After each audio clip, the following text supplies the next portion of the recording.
Good evening or good afternoon. Welcome. My name is Joel Gallant from Johns Hopkins University and the HIV Medicine Association. I'm here with my co-panelists, Mari Kitahara from University of Washington and Kevin Carmichael from Ryan White Medical Providers Coalition and El Rio Special Immunology Associates in Tucson, Arizona.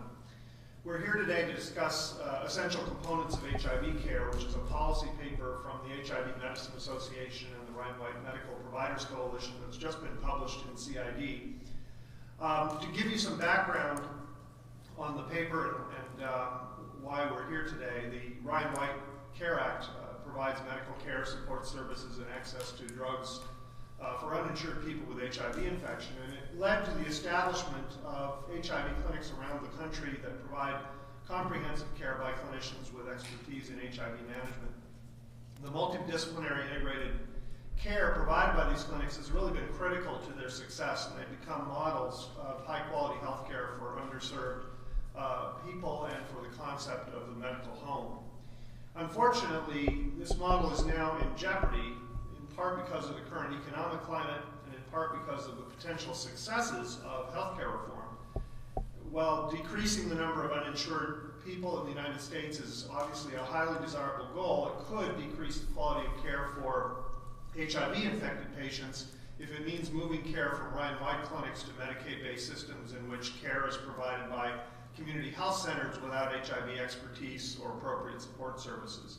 In our paper, we define the components of HIV care now delivered in the Ryan White model that we feel are essential to be retained in any future model of HIV care.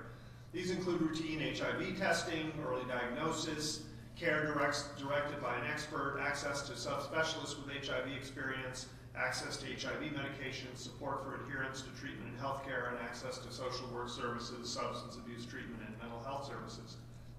Weakening of this model by fragmenting care, decreasing access to essential services, or decreasing provider expertise could really have devastating consequences to infected individuals and to society as a whole. I think Dr. Kitahara will discuss the importance of expert care in improving healthcare outcomes and decreasing costs. HIV drugs are certainly expensive, but they are life-saving, they're highly cost-effective, and when used successfully, they prevent illness, disability, hospitalization, and death. In addition, now we know that successful treatment prevents HIV transmission.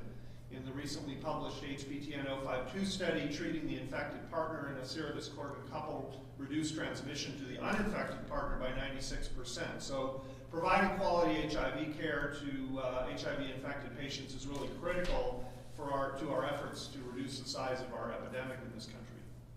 As an example of the importance of adequate resources, I'd refer you to Abstract 495 by Ann Chu at this week's IDSA conference. In this study from the VA of almost 50,000 patients from 14 facilities, HIV testing and screening was strongly associated with organizational factors, including sufficient personnel, financial support, support staff, space and equipment, and patient care support. It's estimated that over 20% of HIV-positive Americans don't know they're infected, and approximately half are not engaged in regular care. The remainder have poor health care outcomes, are more likely to be hospitalized or become disabled, and contribute to ongoing transmission within the community. We're now at a time when we have highly effective, safe, well-tolerated treatment for HIV infection, which also turns out to be our best form of prevention.